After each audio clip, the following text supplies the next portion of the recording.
السلام علیکم ورحمۃ اللہ وبرکاتہ۔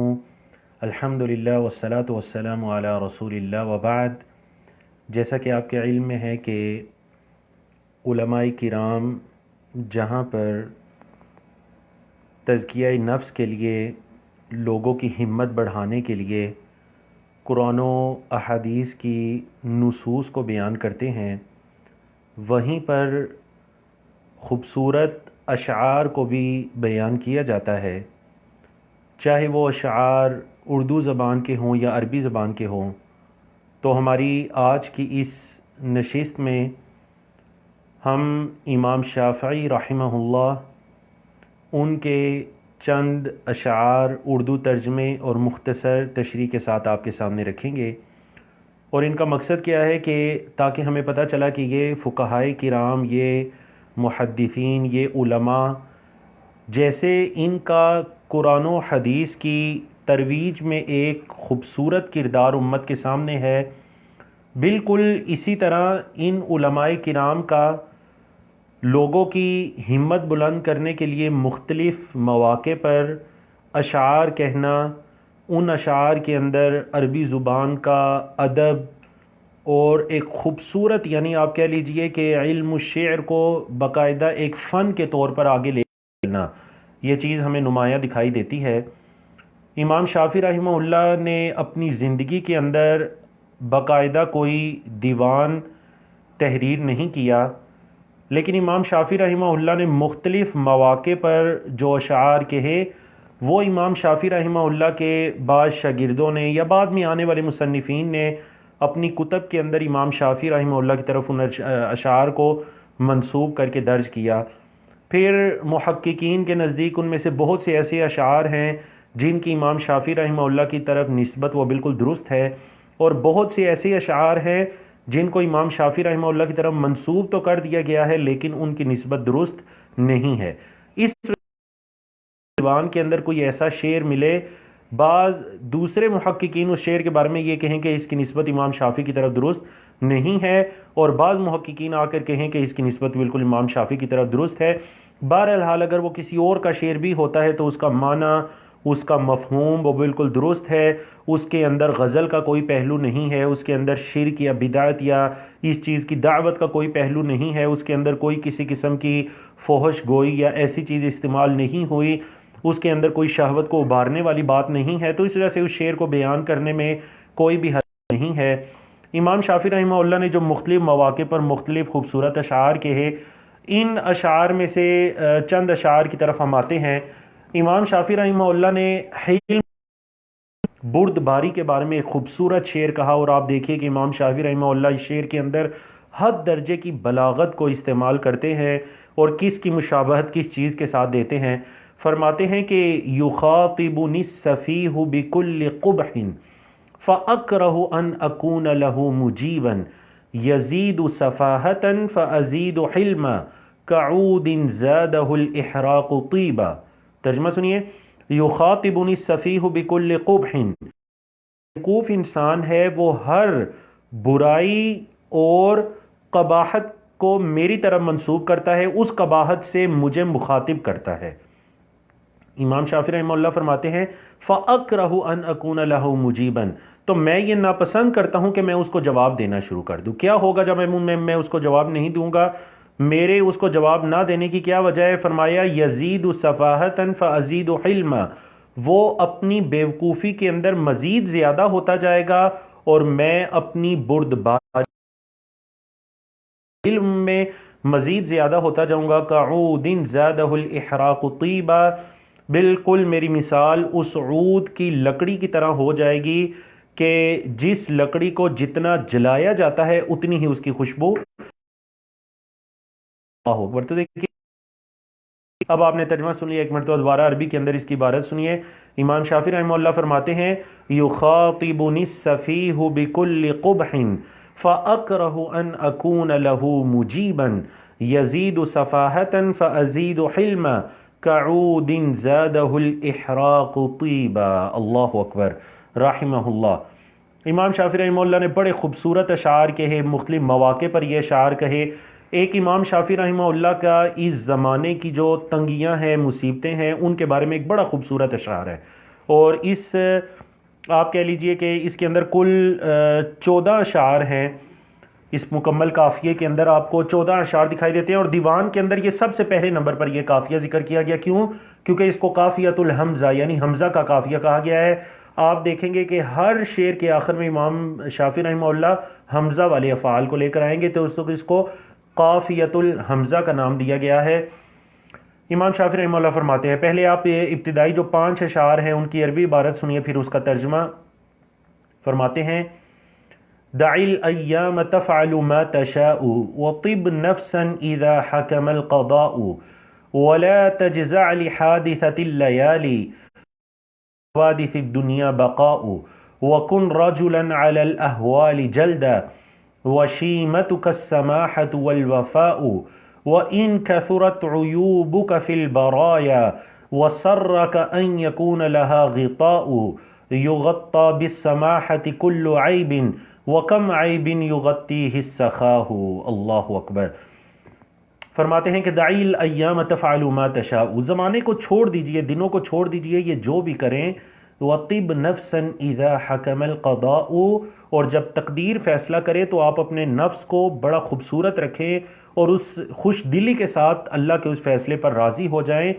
وَلَا تَجْزَعْ لِحَادِثَةِ اللَّيَالِ، یہ جو دن و رات کے حوادث ہیں آپ اس پر آہوزاری مت کیجئے۔ فَمَا لِحَوَادِثِ الدُّنْيَا بَقَاءُ، کیونکہ یہ جو دنیا کی پریشانیاں ہیں، دنیا کے حوادث ہیں، یہ ہمیشہ رہنے والے نہیں ہیں۔ وَكُنْ رَجُلًا عَلَى الْأَهْوَالِ جَلْدًا وَشِيمَتُكَ السَّمَاحَةُ وَالْوَفَاءُ، اور آپ ایسے مضبوط انسان ہو جائیں کہ جو مصیبتوں پر، تنگیوں کے آنے پر، برے حالات کے آنے پر مضبوط ہو جاتے ہیں، آپ اس آدمی کی طرح ہو جائیں۔ وَشِيمَتُكَ السَّمَاحَةُ وَالْوَفَاءُ، اور آپ کی جو عادت ہونی چاہیے، آپ کی جو شیمہ کا مطلب صفہ کے معنی میں آپ کی جو صفت ہونی چاہیے وہ السماحۃ والوفاء، وہ کیا ہونی چاہیے؟ وہ دوسروں کو معاف کرنا، درگزر کرنا اور وفاداری کرنا، یہ آپ کی صفت ہونی چاہیے۔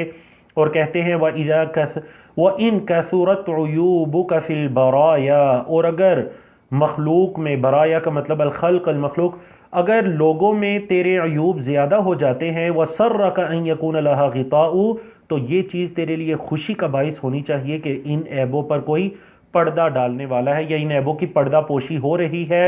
اور فرماتے ہیں يُغَطَّى بِالسَّمَاحَةِ كُلُّ عَيْبٍ وَكَمْ عَيْبٍ يُغَطِّيهِ السَّخَاءُ، معاف کرنے سے عیبوں پر پردہ ڈل جاتا ہے، اور کتنے ہی ایسے عیب ہیں جن کو سخاوت، اللہ کی راہ میں خرچ کرنا آپ کے عیبوں کو چھپا دے گا۔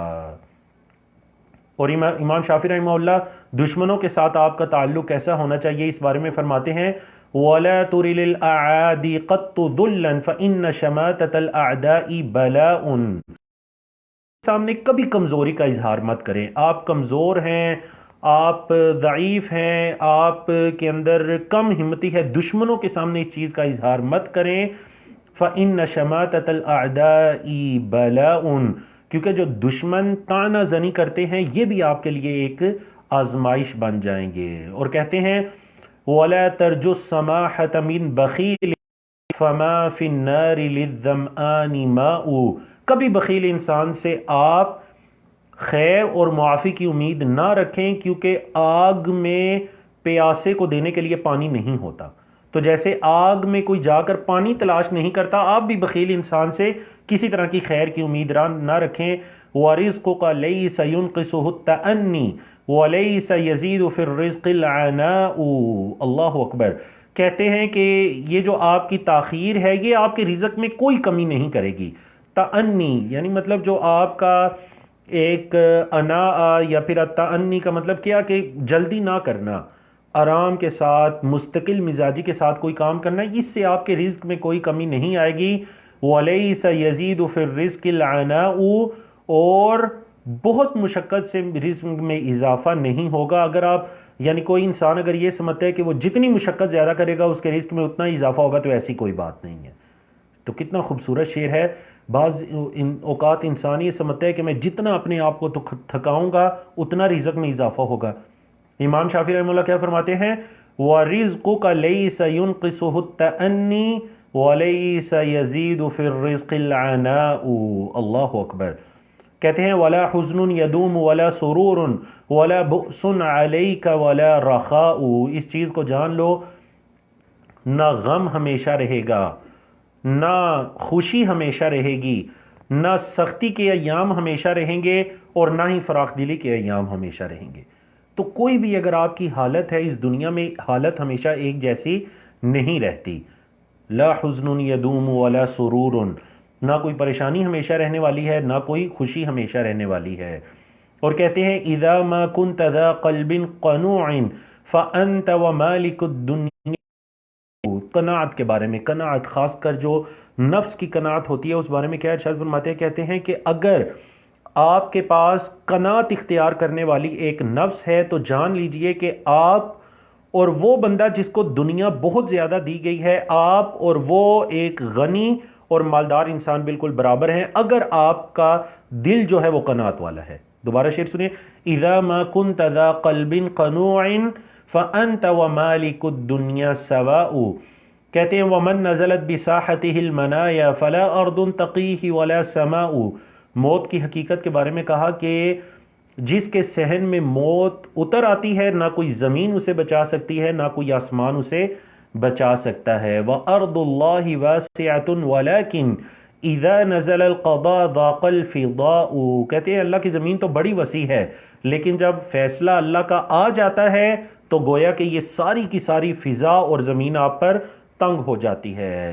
اور زمانے کے بارے میں کہتے ہیں دع الایام تغدر کل حین فما یغنی عن الموت الدواء۔ چھوڑیے اس زمانے کو، چھوڑیے دنوں کو، یہ تو ہمیشہ سے دھوکہ دینے والے ہیں، کبھی بھی ایک حال میں نہیں رہتے۔ کیوں؟ کیونکہ فما یغنی عن الموت الدواء، جب موت آ جاتی ہے تو کوئی دوائی بھی انسان کو کوئی فائدہ نہیں پہنچا سکتی۔ اللہ اکبر۔ تو امام شافعی رحمہ اللہ کے یہ بڑے ہی خوبصورت اشعار تھے، آپ کہہ لیجئے دنیا کی حقیقت کے بارے میں۔ آج کل جو ایام چل رہے ہیں تو بعض اوقات انسان یہ سمجھتا ہے کہ یہ آزمائش یعنی آپ کہہ لیجئے کہ بعض اوقات کوئی بھی آزمائش، یہ خاص کر یہ کرونا وائرس کی آزمائش ہو یا دیگر کوئی بھی آزمائش، انسان یہ سمجھتا ہے کہ یہ آزمائش طویل سے طویل ہوتی جا رہی ہے۔ اللہ اکبر، طویل سے طویل ہوتی جا رہی ہے۔ تو امام شافعی رحمہ انداز میں دعا کے بارے میں بیان فرماتے ہیں کہ انسان کو کسی بھی حالت میں دعا کرنے سے، اللہ رب العزت کو پکارنے سے، مناجات کرنے میں، اللہ کے آگے ہاتھ اٹھانے، کسی بھی حالت میں انسان کو وہ جو ہے وہ لاپرواہی کا شکار نہیں ہونا چاہیے اور مایوسی کا شکار نہیں ہونا چاہیے۔ فرماتے ہیں اتہزأ بالدعاء وتزدریہ وما تدری بما صنع الدعاء سهام الليل لا تخطي ولكن لها أمد وللأمد انقضاء فيمسكها إذا ما شاء ربي ويرسلها إذا انفذ القضاء۔ الله أكبر۔ أو ويرسلها إذا نفذ القضاء۔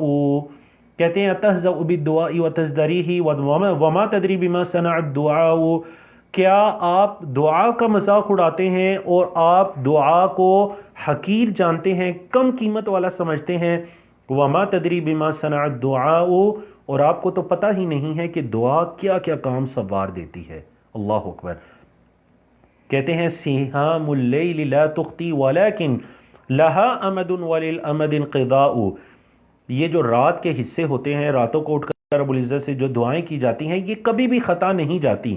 ہاں یہ ضرور ہے کہ ہر دعا کا ایک خاص وقت ہے، اور جب وہ وقت آ جاتا ہے تو وہ دعا پوری ہو کر رہتی ہے۔ کہتے ہیں وَلَكِنْ لَهَا أَمَدٌ وَلِلْأَمَدِ انْقِضَاءُ، اور ہر جو وقت ہے اس کا پورا بھی ہونا ہے۔ کہتے ہیں فَيُمْسِكُهَا إِذَا مَا شَاءَ رَبِّي وَيُرْسِلُهَا إِذَا نَفَذَ الْقَضَاءُ۔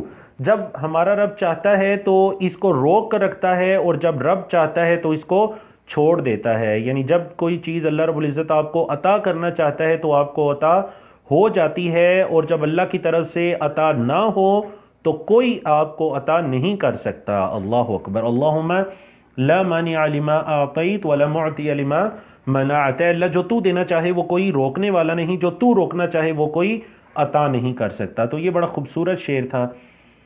اللہ اکبر۔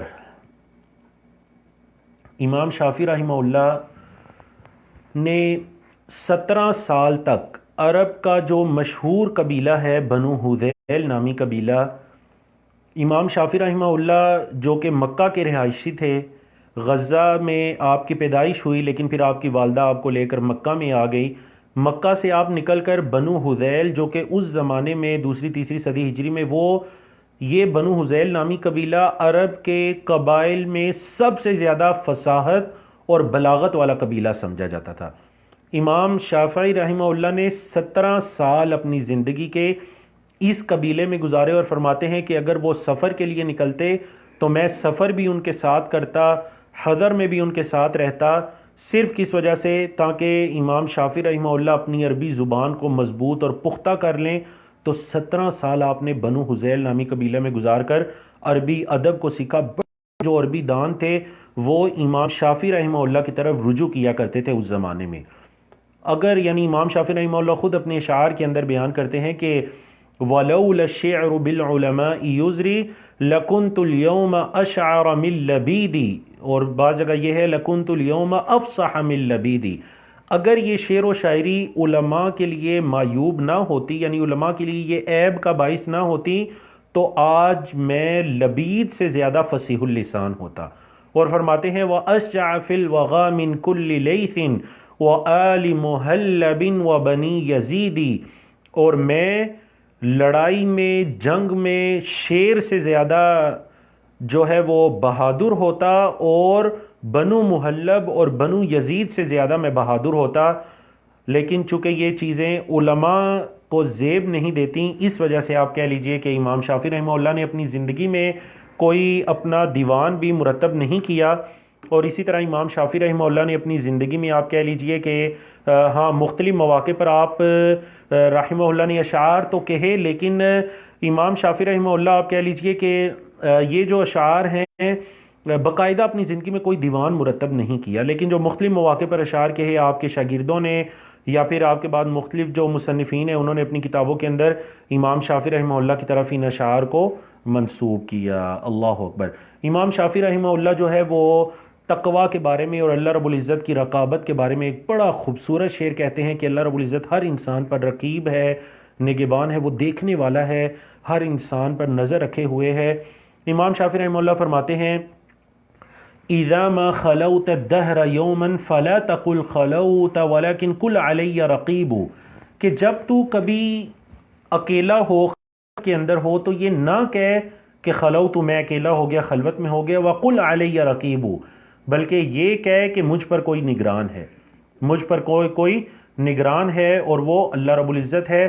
فرماتے ہیں وَلَا تَحْسَبَنَّ اللَّهَ يَغْفَلُ سَاعَةً، اور آپ یہ گمان مت کیجئے کہ اللہ رب العزت ایک گھڑی بھی غافل ہوتا ہے، وَلَا أَن مَا يَخْفَى عَلَيْهِ يَغِيبُ، اور نہ ہی آپ یہ سمجھیے کہ جو چیزیں اور نہ آپ یہ جانیے کہ انما یخفا جو چیزیں مخفی ہیں علیہ یغیب وہ اللہ کے علم میں نہیں ہے۔ آپ یہ مت سمجھیے کہ اللہ کے علم سے باہر بھی کوئی امور ہیں۔ اللہ اکبر۔ امام شافعی رحمہ اللہ فرماتے ہیں فَيَا لَيْتَ أَنَّ اللَّهَ يَغْفِرُ مَا مَضَى وَيَأْذَنُ فِي تَوْبَاتِنَا فَنَتُوبُ، کاش کہ اللہ رب العزت پچھلے گناہوں کو معاف فرمائے، وَيَأْذَنْ فِي تَوْبَتِنَا فَنَتُوبُ، اور اللہ رب العزت ہمیں رجوع کی، اپنی طرف توبہ کرنے کی توفیق عنایت کرتا رہے اور ہم اللہ رب العزت کی طرف توبہ کرتے رہیں۔ أَلَمْ تَرَ أَنَّ الْيَوْمَ أَسْرَعُ ذَاهِبٍ وَأَنَّ غَدًا لِلنَّاظِرِينَ قَرِيبُ، کہ آپ نے دیکھا نہیں کہ آج کا دن کتنی جلدی سے جا رہا ہے اور کل جو ہے وہ دیکھنے والوں کے لیے کتنا قریب آ چکا۔ تو امام شافعی رحمہ اللہ کے یہ خوبصورت اشعار جو ہیں، یہ خاص کر یہ جو آخری شعر ہے اکثر یہ علماء کی زبانوں پر بھی ہوتا ہے، اس زندگی کے جلدی گزر جانے پر اور کل کے انتہائی قریب آ جانے پر کہتے ہیں کہ أَلَمْ تَرَ أَنَّ الْيَوْمَ أَسْرَعُ ذَاهِبٍ، کہ آپ نے دیکھا نہیں کہ آج کا دن کتنی جلدی گزر رہا ہے، وَأَنَّ غَدًا لِلنَّاظِرِينَ قَرِيبُ، اور کل جو ہے وہ دیکھنے والوں کے لیے کتنا قریب آ چکا ہے۔ ہاں، جن کو دکھائی نہ دے تو پھر ان کو آج کا دن بڑا طویل لگتا ہے اور کل کا دن انہیں بڑا دور لگتا ہے، لیکن جو غدن ہے وہ للناظرین قریب، دیکھنے والوں کے لیے وہ بڑا قریب ہے۔ اللہ اکبر۔ اسی طرح امام شافعی رحمہ اللہ بلند ہمتی کے بارے میں، اور اللہ رب العزت کی طرف سے اگر کوئی بھی آزمائش آتی ہے تو یہ آزمائش جو ہے وہ ہمیشہ ہمیشہ کی رہنے والی نہیں ہے، بلکہ ہر آزمائش کا ایک وقت ہے اور اس کے بعد وہ ٹل جاتی ہے۔ کہتے ہیں وَلَرُبَّ نَازِلَةٍ يَضِيقُ لَهَا الْفَتَى ضَرْعًا وَعِنْدَ اللَّهِ مِنْهَا الْمَخْرَجُ ضَاقَتْ فَلَمَّا اسْتَحْكَمَتْ حَلَقَاتُهَا فُرِجَتْ وَكُنْتُ أَظُنُّهَا لَا تُفْرَجُ۔ اللہ اکبر۔ کہتے ہیں کہ کتنی ہی ایسی مصیبتیں ہیں کہ انسان ان سے تنگ ہو جاتا ہے، وہ تنگی محسوس کرتا ہے، حالانکہ اللہ رب العزت کے پاس تو ان مصیبتوں کا کوئی مخرج ہے، یعنی اللہ رب العزت کے پاس آسانیاں ہیں، ان مصیبتوں سے نکلنے کا راستہ ہے۔ کہتے ہیں ضاقت فلما استحکمت حلقاتها، جب یہ مصیبتوں نے انسانوں کو تنگ کر دیا اور ان کے حلقات بھی آپ کہہ لیجئے کہ استحکمت مضبوط ہو گئے، یعنی لوگوں نے یہ سمجھا کہ شاید اب یہ مصیبت کبھی ٹلے ہی کہ نہیں، تو کیا فرماتے ہیں فُرِجَتْ وَكُنْتُ أَظُنُّهَا لَا تُفْرَجُ، تو پتہ چلا یہ مصیبت تو الحمدللہ اللہ کے فضل سے یہ مصیبت جا چکی ہے، اللہ کی طرف سے آسانی آ چکی ہے، حالانکہ ایسے لگ رہا تھا کہ یہ مصیبت کبھی جائے گی ہی نہیں۔ ضاقت فلما استحکمت حلقاتها فُرِجَتْ وَكُنْتُ أَظُنُّهَا لا تفرج، تو یہ بڑے خوبصورت اشعار امام شافعی رحمہ اللہ کے۔ اسی طرح امام شافعی رحمہ اللہ فرماتے ہیں محن الزمان کثیرۃ لا تنقضی وسرورہ یأتیک کالاعیاد ملک الاکابر فاسترق رقابہم وتراہ رقا فی ید الاوغاد۔ یہ جو زمانے کی تنگیاں ہیں، یہ زمانے کی تنگیاں تو بہت زیادہ ہیں اور یہ تو کبھی ختم ہونے والی ہے ہی نہیں، حالانکہ دوسری طرف دیکھا جائے تو جو اس زمانے کی خوشی ہے وَسُرُورُهُ يَأْتِيكَ كَالْأَعْيَادِ، یہ آپ پر ایسی آئے گی گویا کہ آپ کے لیے عید کا دن ہو۔ ملک الاکابر فاسترق رقابہم، یہ جو زمانہ ہے، یہ جو وقت ہے، اس نے بڑے بڑے لوگوں کو اپنا غلام بنا لیا، ان کی گردنوں کو جکڑ لیا غلامی میں۔ وَتَرَاهُ رِقًا فِي يَدِ الْأَعْيَادِ، اور آپ بڑے بڑے لوگوں کو دیکھتے ہیں کہ وہ کمینے اور ذلیل قسم کے لوگوں کی غلامی کے اندر آئے ہوئے ہوتے ہیں۔ کیوں؟ کیونکہ زمانہ کبھی ایک حالت میں نہیں رہتا، کبھی بڑے بڑے بادشاہ اور اکابر بھی ذلیل قسم کی لوگوں کی غلامی کے اندر آ جاتے ہیں۔ تو امام شافعی رحمہ اللہ کا یہ بھی بڑا آپ کہہ لیجئے کہ خوبصورت شعر ہے۔ اسی طرح امام شافعی رحمہ اللہ، بلکہ آپ کہہ لیجئے یہ جو خاص کر شعر ہے کہ جب آپ کے پاس ایک دن کا کھانا بھی ہو تو آپ سمجھیے کہ آپ بڑے سعادت مند ہیں۔ امام شافعی رحمہ اللہ اس بارے میں بڑا خوبصورت شعر بیان فرماتے ہیں، کہتے ہیں اذا اصبحت عندي قوت يومي فخل الهم عني یا سعید۔ اللہ اکبر۔ اے خوش بخت انسان، اگر میرے پاس ایک دن کی خوراک ہو تو پریشانی کو مجھ سے دور کر دیجئے، فخل الهم عني یا سعید، تو اے نیک بخت انسان پریشانی کو مجھ سے دور کر دے کہ میرے پاس ایک دن کا رزق ہے۔ ولا تخطر هموم غدا ببالی، کیا ہوگا؟ کل کی جو پریشانیاں ہیں وہ کبھی بھی میری فکر میں نہیں آ سکتی۔ فإن غدا له رزق جدید، کیونکہ کل کے لیے کوئی نیا رزق ہے جو اللہ رب العزت نے تیار کر رکھا ہے۔ اسلم ان اراد اللہ امرا فاترک ما ارید لما یرید، کیا ہوتا ہے کہ میں اللہ رب العزت کے فیصلے کے سامنے اپنے سر کو جھکا دیتا ہوں، اور جو اللہ چاہتا ہے میں بھی اپنا وہی فیصلہ بنا دیتا ہوں کہ میں بھی وہی چاہتا ہوں، یعنی اللہ رب العزت کی تقدیر پر کیا ہے، میں رضامندی کا اظہار کرتا ہوں۔ تو یہ بھی ایک امام شافعی رحمہ اللہ کا شعر ہے۔ حسد کے بارے میں یا حاسد کے بارے میں امام شافعی رحمہ اللہ کا انتہائی مختصر اور خوبصورت شعر۔ امام شافعی رحمہ اللہ فرماتے ہیں کل العداوت قد ترجى مودتها الا عداوت من عاداك من حسد، ہر دشمنی کے بعد ہر عداوت ہر دشمنی کے بعد محبت اور مودت کی امید رکھی جا سکتی ہے۔ ہاں، ایک دشمنی ایسے ہے جس کے بعد مودت کی یا محبت کی کوئی امید باقی نہیں رہتی. اور وہ دشمنی کون سی ہے جی؟ وہ دشمنی ہے، اللہ اکبر، وہ دشمنی حسد کی دشمنی ہے. حسد کے بعد آپ مت یہ امید رکھیے کہ حاسد انسان دوبارہ آپ سے محبت کرنے لگے گا. تو بہرحال امام شافعی رحمہ اللہ کا بڑا خوبصورت ایک تجزیہ ہے حسد کے بارے میں. کیا فرماتے ہیں؟ کل العداوة قد ترجى مودتها الا عداوة من عاداك من حسد. اللہ اکبر. امام شافعی رحمہ اللہ صدیق کے بارے میں یعنی دوست کے بارے میں، آپ کا حقیقی دوست کون ہوتا ہے، اس بارے میں بھی امام شافعی رحمہ اللہ کے بڑے خوبصورت اشعار ہیں. فرماتے ہیں صدیق لیس ینفع یوم بؤس قریب من عدو فی القیاس.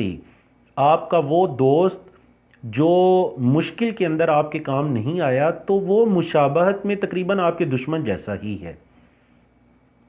دوبارہ شعر سنیے عربی کا. صدیق لیس ینفع یوم بؤس قریب من عدو فی القیاس. کہتے ہیں وما یبقى الصدیق بکل عصر ولا الاخوان الا للتأسی. کبھی کبھار ایسا ہوتا ہے کہ آپ کے دوست اور آپ کے بھائی صرف اور صرف آپ کے ساتھ افسوس کرنے کے لیے رہ جاتے ہیں. مثلاً آپ پر کوئی مشکل آتی ہے اور بعض دوست آپ کے صرف اور صرف آپ کے ساتھ افسوس کرنے کے لیے باقی رہتے ہیں، اس کے علاوہ مشکل کا کوئی حل وہ آپ کے سامنے پیش کرتے. کہتے ہیں وما یبقى الصدیق بکل عصر ولا الاخوان الا للتآسی.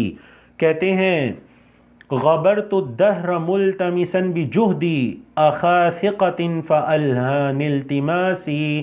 میں نے زمانے کو چھان مارا کہ میں کوئی اخاثقتن کہ میں کوئی اعتماد کرنے والا دوست یا بھائی تلاش کر سکوں، لیکن کہتے ہیں آخر پر کیا ہوا؟ زمانے نے مجھ سے معذرت کر لی. یہ جو میری تلاش کرنی تھی، یہ جو میرا تلاش کرنا تھا، زمانے کو چھان دینا تھا، اس نے مجھ سے معذرت کر لی کہ زمانے کے اندر آپ کو کوئی ایسا شخص نہیں ملے گا. فرماتے ہیں تنکرت البلاد ومن علیہا، یا پھر دوسری طرح تنکرت البلاد ومن علیہا کأن اناسها لیسوا بناسی. گویا کہ یہ سارے کے سارے وطن اجنبی ہو گئے ہیں اور جو کچھ اس زمینوں کے اور ان ملکوں کے اوپر ہے وہ بھی اجنبی ہو چکا ہے. گویا کہ یہ لوگ میرے لوگ ہی نہیں رہے. تو امام شافعی رحمہ اللہ صدیق کے بارے میں یا دوست کے بارے میں یہ خوبصورت شعر کہتے ہیں. دوبارہ ایک مرتبہ عربی کی عبارت سنیے. کہتے ہیں صدیق لیس ینفع یوم بؤس قریب من عدو فی القیاس وما یبقى الصدیق بکل عصر ولا الاخوان الا للتآسی. عبرت الدہر ملتمسا بجہدی اخا ثقۃ فالہان التماسی. تنکرت البلاد ومن علیہا کأن اناسها لیسوا بناسی. امام شافعی رحمہ اللہ کا آپ کہہ لیجئے کہ سب سے اگر پوچھا جائے کہ امام شافعی رحمہ اللہ کا سب سے مشہور زمانہ شعر کون سا ہے، سب سے مشہور شعر امام شافعی رحمہ اللہ کا، تو وہ شعر ہے جس میں امام شافعی رحمہ اللہ نے اپنے استاد امام وکیع بن جراح رحمہ اللہ سے نصیحت طلب کی کہ میں جو کچھ پڑھتا ہوں مجھے یاد نہیں رہتا، تو آپ مجھے کچھ نصیحت کر دیجئے. اور ہمارے بعض اساتذہ نے ہمیں بتایا کہ اس دور میں امام شافعی رحمہ اللہ اپنے استاد امام مالک رحمہ اللہ سے موطا پڑھنے کے لیے جانے لگے تھے، اور موطا جب پڑھنے کے لیے جانے لگے مدینہ تو پہلے امام مالک رحمہ اللہ کی کتاب موطا کو زبانی حفظ کیا. اور امام شافعی رحمہ اللہ اپنے بارے میں یہ بتلاتے ہیں کہ کتاب کے دو سائڈیں ہوتی ہیں، ایک دائیں طرف ایک بائیں طرف. میں دائیں طرف کو حفظ کر رہا ہوتا تھا اور اگر اس سے ہٹ کر میری نگاہ کتاب کے بائیں صفحے پر پڑ جاتی تھی تو یہ والا صفحہ مجھے پہلے یاد ہو جاتا تھا دائیں طرف سے. یعنی آپ کہہ لیجئے کہ صرف ایک مرتبہ پڑھنے سے جن کو چیز زبانی حفظ ہو جاتی تھی ان کی قوت حافظہ اتنی ہے، لیکن وہ اپنے استاد امام وکیع رحمہ اللہ سے کیا کہتے ہیں. اور امام شافعی رحمہ اللہ نے اشعار کے اندر امام وکیع رحمہ اللہ سے جو انہوں نے کہا اشعار کے اندر شکوت الی وکیع سوء حفظی فاوصانی الی ترک المعاصی. میں نے اپنے استاد امام وکیع سے یہ شکایت کی کہ سوء حفظی، میرا جو حافظہ ہے وہ بڑا کمزور ہے، میرے حافظے کی خرابی کی شکایت میں نے امام وکیع سے کی. فاوصانی الی ترک المعاصی، تو امام شافعی نے مجھے گناہ چھوڑنے کی وصیت کر دی۔ وَأَخْبَرَنِي بِأَنَّ بتلایا کہ یہ علم جو ہے یہ ایک نور ہے، وَنُورُ اللَّهِ لَا يُعْطَى لِعَاصِي، اور جو اللہ رب العزت کا نور ہے وہ کسی گناہ گار انسان کو نہیں دیا جاتا۔ تو امام شافعی رحمہ اللہ نے اپنے استاد امام وکیع کے ساتھ اپنے اس مکالمے کو اشعار کی زبان میں بیان کیا، بڑے خوبصورت انداز کے اندر۔ اسی طرح امام شافعی رحمہ اللہ کے غیبت کے بارے میں جو اشعار ہیں، بڑے مشہور اشعار ہیں غیبت کے بارے میں۔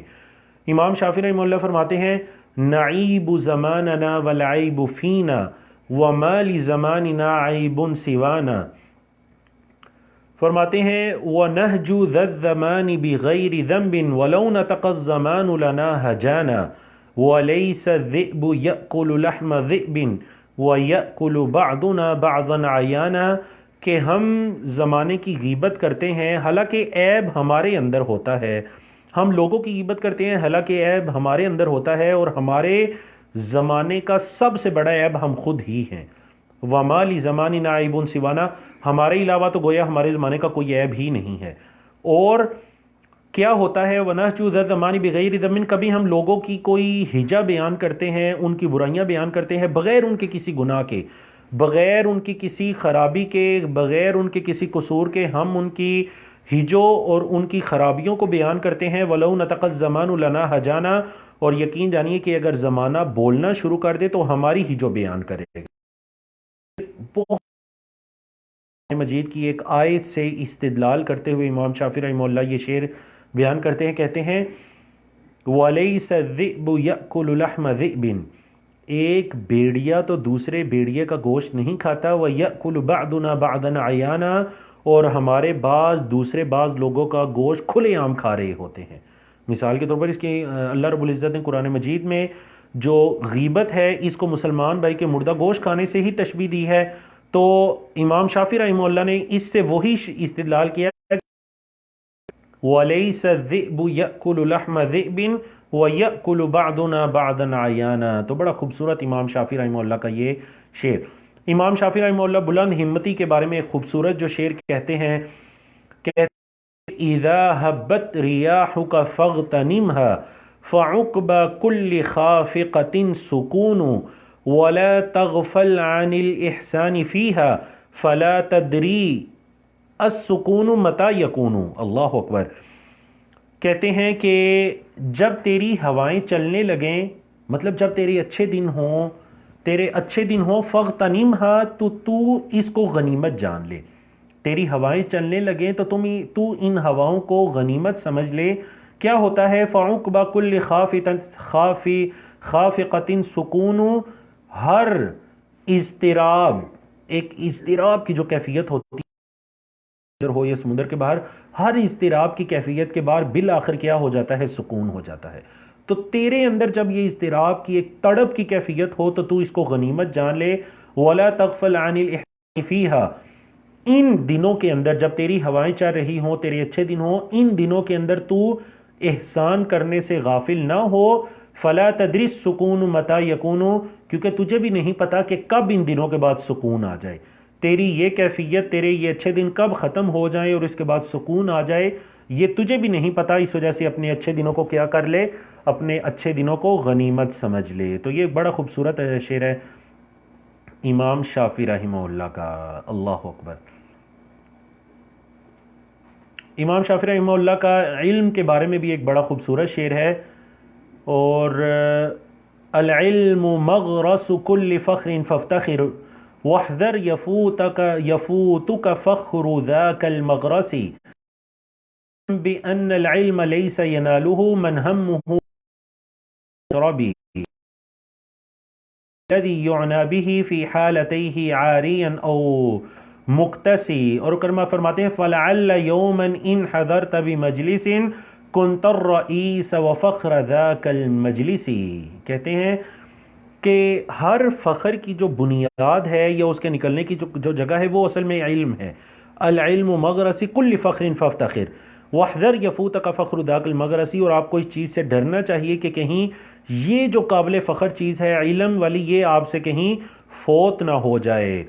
اور آپ جان لیجئے کہ علم کبھی اس کو نہیں مل سکتا جس کی پریشانی صرف اور صرف کھانے پینے میں ہو، من ہمہ فی مطعم او ملبسی، جس کی پہننے میں کھانے پینے میں صرف اس کی اسی چیز کو اس نے غم بنایا ہو کہ وہ کیا کھائے گا، کیا پیے گا، کیا پہنے گا، کبھی علم اس کو نہیں حاصل ہو سکتا۔ ہاں، یہ تو اس کو ملتا ہے کہ جس کو یہ فکر ہی نہیں ہوتی کہ اس نے کوئی اچھا لباس پہنا ہے یا نہیں، اور اس نے کھانا کھایا ہے یا نہیں، اور وہ علم کی تگ و دو میں لگا رہتا ہے۔ اور کہتے ہیں کہ فَلَعَلَّ يَوْمًا إِنْ حَضَرْتَ بِمَجْلِسٍ، کبھی کوئی دن ایسا بھی آئے کہ جب تو کسی مجلس میں حاضر ہوگا تو کیا ہوگا، كُنْتَ الرَّئِيسَ وَفَخْرُ ذَاكَ الْمَجْلِسِ، اس مجلس کا رئیس بھی تو ہوگا، اور اس مجلس کے لیے جو سب سے زیادہ قابل فخر بات ہوگی وہ تیرا اس مجلس کے اندر پایا جانا، تیرا اس مجلس کے اندر موجود ہونا، یہ سب سے زیادہ قابل فخر چیز ہوگی اس مجلس کے لیے۔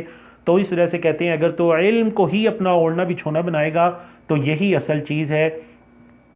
تو آپ کہہ لیجئے کہ یہ امام شافعی رحمہ اللہ کے چند اشعار ہم نے آپ کے سامنے بیان کیے، اگرچہ اس کے علاوہ بھی امام شافعی رحمہ اللہ کے بہت سے اشعار ہیں، لیکن میرے خیال سے اتنے کافی ہیں۔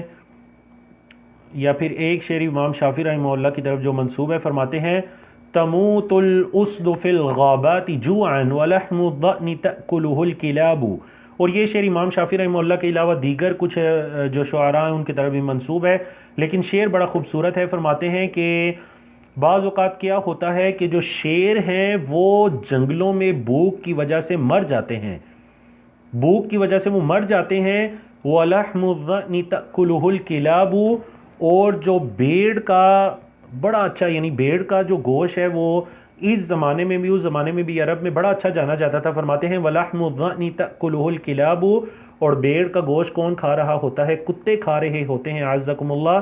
حالانکہ جو شیر ہیں وہ جنگلوں کے اندر بھوک سے مر رہے ہیں، لیکن بھیڑ کا گوشت کس کے نصیب میں ہے، کتوں کے۔ فرماتے ہیں وَعَبْدٌ قَدْ يَنَامُ عَلَى حَرِيرٍ، کبھی کبھار کوئی غلام جو ہے وہ کسی ریشم کے بستر پر سوتا ہے، وَذُو نَسَبٍ مَفَارِشُهُ التُّرَابُ، اور بڑے بڑے نسب والے جو لوگ ہوتے ہیں، اعلیٰ نسب والے لوگ، وہ مٹی پر آپ کو سوئے دکھائی دیتے ہیں۔ تو کہتے ہیں یہ زمانہ ہے، اس زمانے کے اندر جب یہ زمانہ پلٹتا ہے تو کبھی کبھار ایسے بھی ہو جاتا ہے۔ تو یہ امام شافعی رحمہ اللہ کے آپ کہہ لیجئے چند اشعار کے سامنے، غالباً 10 سے زیادہ اشعار آپ کہہ لیجئے اردو ترجمے مختصر سی تشریح کے سامنے آپ کے سامنے بیان کیے۔ تو تفصیل کے لیے امام شافعی رحمہ اللہ کا ایک آپ کہہ لیجئے کہ تفصیلی دیوان بھی ہے، اس میں امام شافعی رحمہ اللہ کے مختلف اشعار ہیں۔ امام شافعی رحمہ اللہ کا یہ جو دیوان ہے، سب سے پہلے آپ کہہ لیجئے کہ 11ویں صدی ہجری میں ایک عالم گزرے ہیں احمد بن احمد العجمی، انہوں نے سب سے پہلے امام شافعی رحمہ اللہ کے اشعار کو مختلف کتابوں سے جمع کیا، اور ایک مجموعہ جس کا نام انہوں نے رکھا نتیجۃ الافکار فیما یعزى الی الامام الشافعی من الاشعار، انہوں نے اس مجموعے کے اندر ان تمام اشعار کو رکھا۔ اور پھر اس کے بعد آپ کہہ لیجئے کہ یہ جو 20ویں صدی ہجری ہے، 1906 میں، پھر 1961 میں امام شافعی رحمہ اللہ کا یہ جو دیوان ہے، مصر میں اس دیوان پر ایک نئے سرے سے تحقیق ہوئی، وہ اشعار ان میں سے چنے گئے جو اشعار کی نسبت امام شافعی رحمہ ثابت تھی، صحیح کتابوں کے اندر وہ موجود تھے، یا پھر امام شافعی رحمہ اللہ کے شاگردوں میں سے کوئی ان اشعار کو اپنے استاد امام شافعی سے روایت کرنے والے تھے، تو یعنی مختلف ادوار کے اندر اس پر کام کیا گیا۔ مصر کے ایک عالم محمد مصطفیٰ ہیں جنہوں نے ایک مجموعہ مرتب کیا امام شافعی رحمہ اللہ کے اشعار پر، اس کا نام انہوں نے رکھا الجوہر النفیس فی اشعار الامام احمد ابن ادریس۔ احمد بن ادریس امام شافعی رحمہ اللہ کا نام، ان کے اشعار میں ایک الجوہر النفیس کے نام سے انہوں نے ایک مجموعہ مرتب کیا، اور آپ کہہ لیجئے کہ جو سب سے زیادہ اتھینٹک اور بہترین مجموعہ ہے وہ یہی ہے۔ اور اس کے علاوہ مختلف محققین ہیں جنہوں نے امام شافعی رحمہ اللہ کے اشعار کو اکٹھا کر کے مختلف مجموعات کے اندر دیوان الشافعی کے نام سے انہوں نے یہ مرتب کیا۔ نیٹ پر آپ کہہ لیجئے یہ دیوان الشافعی عربی کے اندر بہترین PDF فارم کے اندر یہ موجود ہے، تو آپ لوگ وہاں سے ڈاؤن لوڈ کر اس کو پڑھ سکتے ہیں۔ تو اسی پر میں اکتفا چاہتا ہوں، اور آپ کے علم میں ہے کہ بعض لوگ جو ہے وہ آپ کو چند آیات بیان کرتے ہوئے دکھائی دیتے ہیں۔ قرآن مجید سورۃ الشعراء کی یہ آیت ہے کہ اللہ رب العزت نے فرمایا کہ وَالشُّعَرَاءُ هُمُ الْغَاوُونَ أَلَمْ تَرَ أَنَّهُمْ فِي كُلِّ وَادٍ يَهِيمُونَ وَأَنَّهُمْ يَقُولُونَ مَا لَا يَفْعَلُونَ۔ سورۃ الشعراء کی یہ جو آیت نمبر 224، 25، 26 میں نے آپ کے سامنے بیان کی، تو یہ آیات کو بیان کرتے ہیں اشعار کے رد کے اندر۔ حالانکہ آپ یقین جانیں کہ یہ وہ لوگ ہیں جو قرآن کے بعض حصے کو لینے والے ہیں، بعض کو چھوڑنے والے ہیں۔ حالانکہ اگر وہ اس سے اگلی آیت نمبر 227 پڑھیں تو ان کا یہ اشکال ختم ہو جائے گا۔ إِلَّا الَّذِينَ آمَنُوا وَعَمِلُوا الصَّالِحَاتِ وَذَكَرُوا اللَّهَ كَثِيرًا وَانتَصَرُوا مِن بَعْدِ مَا ظُلِمُوا وَسَيَعْلَمُ الَّذِينَ ظَلَمُوا أَيَّ مُنقَلَبٍ ينقلبون۔ تو جب یہ آیات نازل ہوئی تھیں جن میں شعراء کی مذمت بیان ہوئی، تو صحابہ پر بھی یہ چیز گراں گزری، یعنی صحابہ میں سے جو شعراء تھے، امام ابن کثیر رحمہ اللہ نے اپنی تفسیر ابن کثیر میں بھی ان تمام واقعات کو ذکر کیا، خاص کر حسان بن ثابت، عبداللہ بن رواحہ تھے، اور کبھی وہ اللہ کے نبی علیہ الصلوۃ والسلام کے حکم سے اشعار سنایا کرتے تھے، اشعار کے اندر اللہ کے نبی علیہ الصلوۃ والسلام کی عزت کا دفاع کیا کرتے تھے۔ وَأَحْسَنَ مِنْكَ لَمْ تَرَ قَطُّ عَيْنِي وَأَجْمَلَ مِنْكَ لَمْ تَلِدِ النِّسَاءُ خُلِقْتَ مُبَرَّأً مِنْ كُلِّ عَيْبٍ كَأَنَّكَ قَدْ خُلِقْتَ كَمَا تَشَاءُ۔ خود اللہ کے نبی علیہ الصلوۃ والسلام الفاظ ہیں وہ اشعار کی صورت میں نکلتے ہیں، اشعار کے وزن پر نکلتے ہیں۔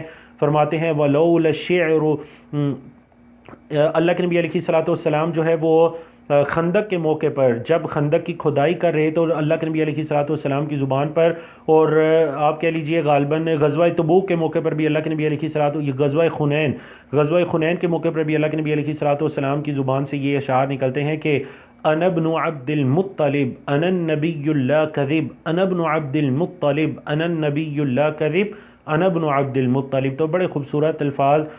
تو اسی وجہ سے آپ کہہ لیجئے کہ احادیث کی کتابوں کے اندر بھی کئی ایک ایسے اشعار موجود ہیں جو صحابہ کی طرف اور اللہ کے نبی علیہ الصلوۃ والسلام کی موجودگی میں صحابہ جن اشعار کو کہا کرتے تھے، اور ایسے اشعار حدیث کی کتب کے اندر بھی موجود ہیں۔ اس وجہ سے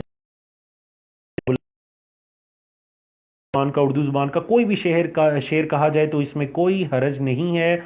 بعض لوگ جو آپ کہہ لیجئے خاص کر جو خوش قسم کے لوگ ہیں، وہ جو آ کر آپ کو یہ کہیں گے کہ جی صرف قرآن و حدیث پر اکتفا کریں، یہ شعر و شاعری یہ کیا چیز ہوتی ہے، یہ تو گمراہ لوگوں کا کام ہے۔ تو نہیں، گمراہ لوگوں کا کام نہیں ہے۔ اگر گمراہ لوگوں کا کام ہوتا تو اللہ کے نبی علیہ الصلوۃ والسلام جو ہے وہ کبھی صحابہ سے نہ اشعار سنتے، نہ ان کو اشعار کہنے کا کہتے، نہ حدیث کی کتابوں کے اندر یہ اشعار لکھے جاتے، نہ ہی ائمہ اور محدثین ان کا اہتمام کرتے۔ تو اللہ رب العزت سے دعا ہے کہ وہ ہمیں سمجھنے کی توفیق عطا کرے۔ وما توفیقنا الا باللہ، اقول قولی ھذا استغفر اللہ لی ولکم ولسائر المسلمین من کل ذنب، وصلی اللہ تعالی علی نبینا محمد وعلی آلہ وصحبہ اجمعین۔ السلام علیکم ورحمۃ اللہ۔